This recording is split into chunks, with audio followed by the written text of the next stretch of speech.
So I wanted to make today's video because I don't think many people realize that grieving a dog is pretty much the same as grieving another person. People that don't have pets won't really understand how hard it is to get over that kind of heartbreak. It might be even harder because with dogs you don't really have bad memories. You only remember every good moment you have. They gave you so much happiness and love, and once that is taken away from you, you feel that void and you're grieving harder than you might have expected because people tell you that, it's just a dog. But it's never just a dog. It's never just a pet. People will say that if they don't have a pet. So don't take advice from those people, because when I was grieving, I took advice from people that didn't really have pets, and I was like, yeah, why am I grieving so long? Why am I still sad? Why am I still in this depressive episode, stuck in my bed, not able to do anything? And I was harsh on myself because of that. I was harsh on my grieving journey because I expected myself to get over it in like a month. But you don't really get over it in a month. For me, it's 7 months later and I still cry sometimes. There's still days that I wake up and I feel very sad about it. You don't get over grief that easy because it's a pet. To you, it wasn't a pet. To you, it was someone who brought you joy. To you, it was someone you walked in the house and made you happy. To you, it was more than a pet. And they don't realize that. People don't realize that. So, first of all, if you're grieving, don't take advice from people that don't have pets. And even people that have pets, they're not always so emotionally connected with their pet. They're not so involved.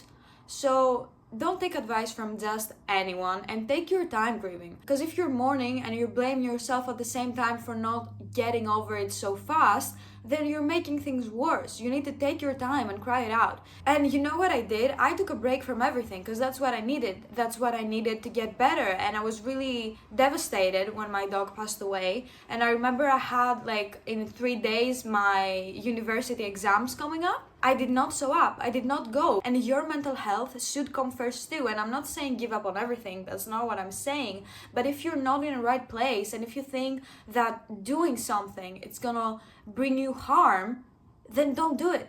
You're allowed to take a break. And I know sometimes that the circumstances won't allow you to take a break, but if they do, and if you have that option to take a break, then do. I had an option to take a break. I'm able to take my exams in September, and that's what I'm doing now.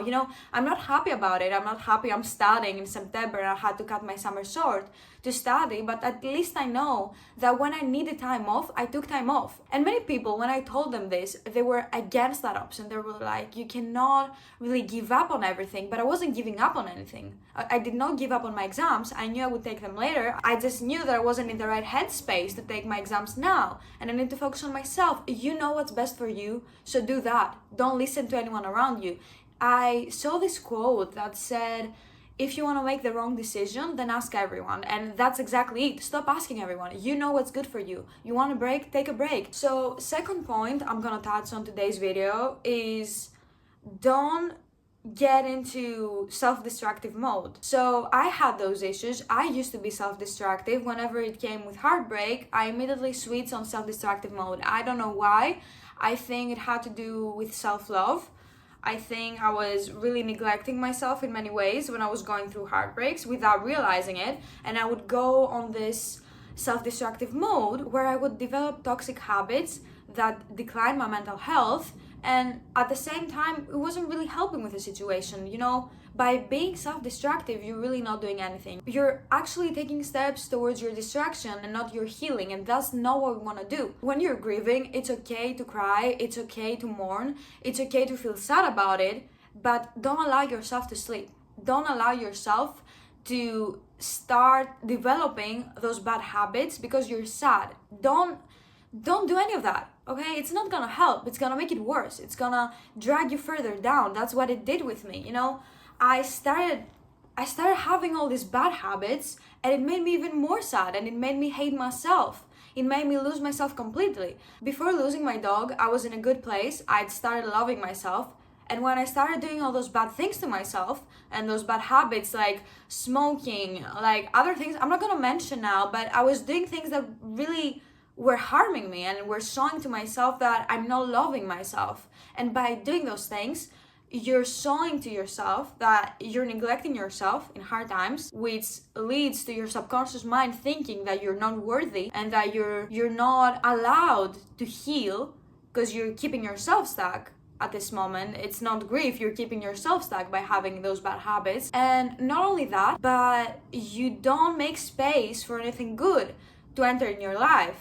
So because you're not making space for anything good to come into your life, that's how you get stuck in a rut. You get stuck in a rut, you cannot get out of it anymore, you know? You are so focused on those bad things that your life has started bringing up because you brought them up. You started doing those bad things to yourself, and you started making things come into your life that are negative because you're not dealing with heartbreak, you're avoiding it, and now you're stuck. Now you feel stuck, and that's what happened to me. So I'm trying to help you guys not get through the same thing that I went through, because those 3 months, I remember after losing my dog, were the most self-destructive, self-neglecting periods of my life. It's so funny looking back because I didn't know at the time it was myself that was making things worse. I'm trying to warn you to not do the same that I did, because it's gonna make you feel worse. So you can grieve, you can cry, you can journal it out. It really helps to journal. It helped me. You know, I was avoiding writing for a long time because I was scared to deal with my feelings. And looking back, that's what I needed to do. If you really want to get over it, and you're not, the truth is you cannot get over someone's death, okay? Let's be realistic. You cannot get over someone's death. That was a person you loved, that was a person you had memories with, that's someone you had in your life, and now they're gone, and you're sad, and it's okay to feel sad, and I won't lie to you. I don't think you can get over someone's death. You can just accept it and learn to keep the good memories. So when they come up in your head, you're not going into self-destructive mode, you're not making your soul so heavy, and you're able to deal with the grief, but because you have felt it, it's easier to carry it with you. I'm not saying you're gonna carry that grief forever. I'm saying you cannot fully ever get over someone's death, and it's normal. But what's not normal is to hold on to the grief so bad that you're destroying yourself now. That's what I did, and that's what I don't want you to do. So I'm making this video because if I had this video like 3 months ago, no, not 3 months ago, but like in January, it would really help me. So I really hope I'm helping someone right now. So let's just do a little recap so I can close this video and give a general message. So first of all, don't hear anyone's advice. You know yourself better than anyone. So if you feel like you need to grieve more, then grieve more and cry it out. Stop listening to people without pets or people that weren't really that emotionally connected with their pets saying to you that you should have gotten over it by now. You shouldn't have gotten over it by now. You work with your own timeline, and getting over things isn't about time, it's about what you do with the time you have. Because I spent 3 months doing absolutely nothing. I was entertaining toxic things for me just to get my mind off of it. But really, those 3 months were like, I call it the empty period, because I really didn't do anything. And the past month, I've been journaling, I've been crying, I've been doing all the work needed to get it out of my system, to get the grief out of my system, to feel my emotions, to write letters to my dog. And it's something I do, and it's something I really think it would help anyone. Write letters. Write letters to your dog and say what you felt and how you feel, and just get it out of your system in a way or another. Journal, meditate, do those things that will help you. Don't do things that don't help you, which leads me to my next point. Stop entertaining things that don't really help you, as I said before, because it's gonna drag you further down. That's not what you want to do. What you want to do is slowly get back to yourself, slowly get back to that place of innocence and of happiness you may have had before you lost your dog. You don't want to lose yourself too, okay? You don't want to do that. So pretty much those two things are the main things I wanted to say. So take care of yourself and don't be so harsh on you. There's no need to be harsh on yourself. You have your own timeline, and I'm sending love. I know it's hard. I know it's something that most people don't really talk about. You know, we talk about grieving other people. We don't really talk about grieving your dog, especially when it's your childhood dog. You had memories, you grew up with a dog, and people don't realize how hard it is. But you will eventually get into a healthier place, and you will regain a sense of yourself again. And it's something I needed to hear back then, because I lost myself so bad that I remember thinking that there's no way I will recover from this. There's no way from, especially because my dog's death wasn't really easy. It wasn't from AIDS, I saw it all happening.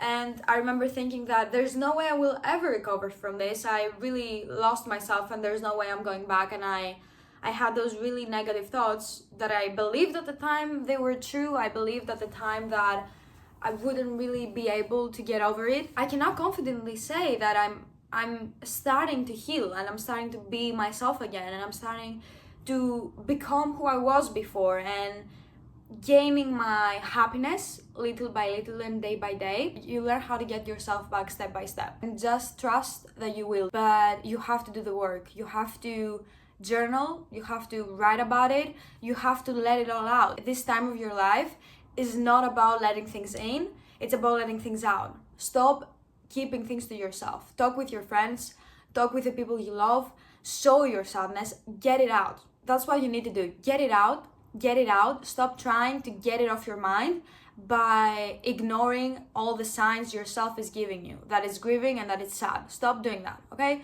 That's not gonna do anything. That's gonna delay the process. That's what it did to me. I lost 3 months where I could have done all the work needed to heal, but I chose to rot in bed, basically not eat anything because I wasn't really eating, so I felt worse, because your body really plays a huge role on how you feel. So treat it like it's gonna help you. Don't go against your body. Treat your body with kindness. Eat healthy foods, drink water, get out of bed, go somewhere, do things, okay? I'm not saying the first week it's gonna be easy and you might have to stay in bed the first week, but don't do that for 3 months. Don't go into the self-blaming mode, and definitely don't rot in bed for like 3 months. It's not gonna help you get anywhere. So there's a lot of advice I could share about this topic, and I will make another video. Because it's getting dark, I have to close this video. And if you're watching this, just know it won't always hurt like this. It won't always feel that heavy, and it won't always feel like you're feeling now. It's not a coincidence people say that it gets better, but in order to get better, you have to do something about it.